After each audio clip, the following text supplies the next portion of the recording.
Le suspense a tenu 48 heures, mais oui, c'est bien Kim Jong-un qui s'est rendu en Chine pour rencontrer Xi Jinping. Une visite secrète, historique, puisque le président nord-coréen n'avait jamais quitté son pays depuis qu'il a succédé à son père Kim Jong-il il y a 7 ans. Prochain rendez-vous international, un sommet avec Donald Trump. À Pékin, Arnaud Miguet et Gaël Caron.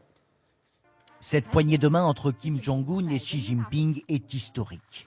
Depuis son arrivée au pouvoir en 2011, le dirigeant nord-coréen n'était jamais sorti de son pays.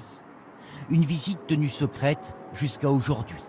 Ce train vert entrant dimanche en gare de Pékin a tenu en haleine la communauté internationale pendant 3 jours. Blindé et luxueux, c'est celui qui transportait son père, Kim Jong-il, qui avait peur de l'avion.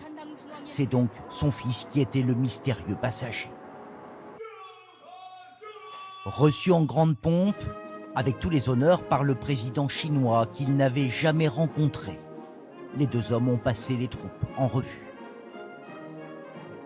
Avant de dîner, sous les ors du Palais du Peuple, le dictateur et la première dame de Pyongyang ont eu droit à un banquet d'État réservé aux plus hauts dignitaires étrangers.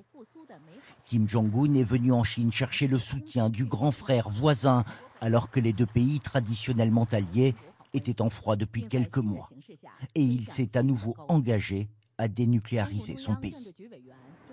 Kim Jong-un joue désormais les diplomates. Il a même invité le président chinois Xi Jinping à se rendre en Corée du Nord, lequel a accepté et a confirmé qu'il était prêt à une rencontre avec Donald Trump d'ici la fin mai. Le lieu est à préciser.